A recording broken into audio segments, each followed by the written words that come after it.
Ako si Sander. Pangit ako pero may talent ako. Kaya tara, samahan mo ako.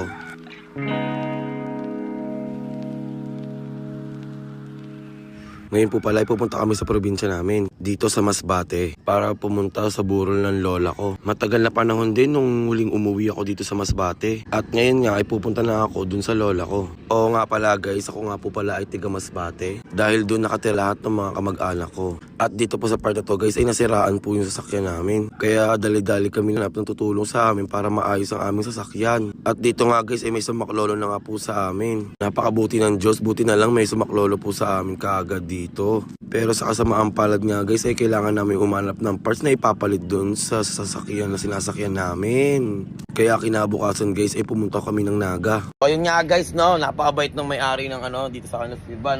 Sa kwento ko nga sa inyo, nasiraan kami. Wala kaming choice, pumunta kami dito sa mga yung parang yung ito, yung mga kinukuha na yung mga parts. Kasi wala kaming mahanap na buo na as in brand new, na buo na ganito, as in wala. And kailangan talaga namin magtipid kasi wala talaga kaming pera as in, dahil nga patay nga yung lola ko eh. So ayun, shoutout sa may-ari ng ng RP Canlas, napakabait nyo boss. Solid kung nandito kayo, malapit kayo dito sa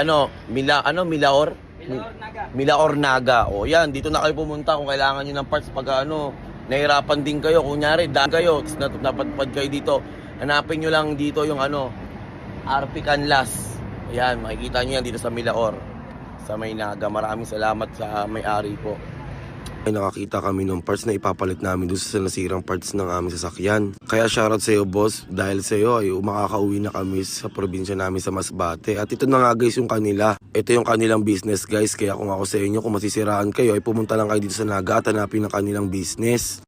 Nagpapasalamat ako sa lahat ng staff at kay boss, dahil sa inyo boss ay makakauwi na po kami sa probinsya dun sa may lola ko. At sa iyo din yung si Kuya Tricis ay hahatid na kami ni Kuya sa sasakayan namin mapapabalik doon sa pupuntahan namin. Sana sa iyo kuya na tricycle driver, sana mapanood mo tong video na to. Nagpapasalamat din ako sa iyo dahil sa iyo ay makakabili kami at makakauwi na rin kami. At dito nga guys ay ito na nga po, nakauwi na po kami. At ito nga magkakape na po kami dahil nga mamadaliin na namin ang paggawa ng sasakyan para makauwi na rin po kami. Nagpapasalamat po ako kay Kuya Chard at saka dun po sa kasama po niyang pamangkin niya na gwapo na si Kuya Renz. Hindi ko na nga po sinama yung mukha nila dito sa video dahil ayaw nga po nila at nahihiya po sila. Pero ayun nga, nagpapasalamat ako sa inyong dalawa dahil sa inyo po ay makakauwi na po kami ngayon sa aming probinsya.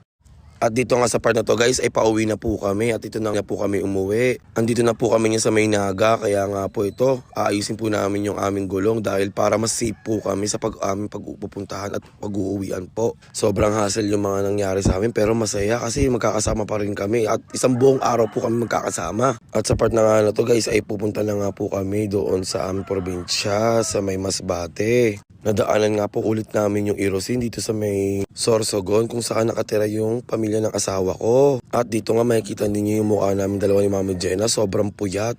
Pero masaya pa rin naman kami kahit sobra kaming puyat. At ito na nga guys ay nandito na kami sa Pier Bulan, Sorsogon. Medyo napaaga nga kami dito guys dahil alas 8 pa po yung sakay namin sa barko. At sa part na to guys ay iniintay na lang namin yung barko na sasakyan namin. Oo nga pala guys ay bababa po kami sa may San Jacinto Pier. Dahil nga matagal ay ito nga nag-TikTok kami ni Mami Jenna.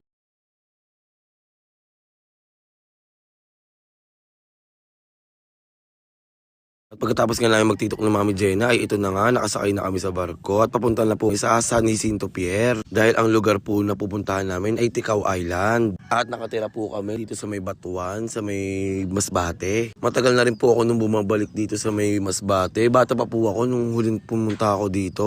Kaya ito parang miss na miss ko talaga. At dito nga ay nakauwi na kami kaya tingnan mo si Mami Jenna ay pinatulog ko muna dahil sa sobrang puyat niya. Ayoko ko siya nakikita po naman guys. Ito nga sinusulat at inaamoy ko muna yung isla namin. At ito guys ipapakita ko sa inyo kung bakit nandito kami dahil ayan nga po yung lola ko. At dito na nga magtatapos ang aking video. Shoutout nga po pala dyan sa tito ko. Maraming salamat sa inyo. Paalam!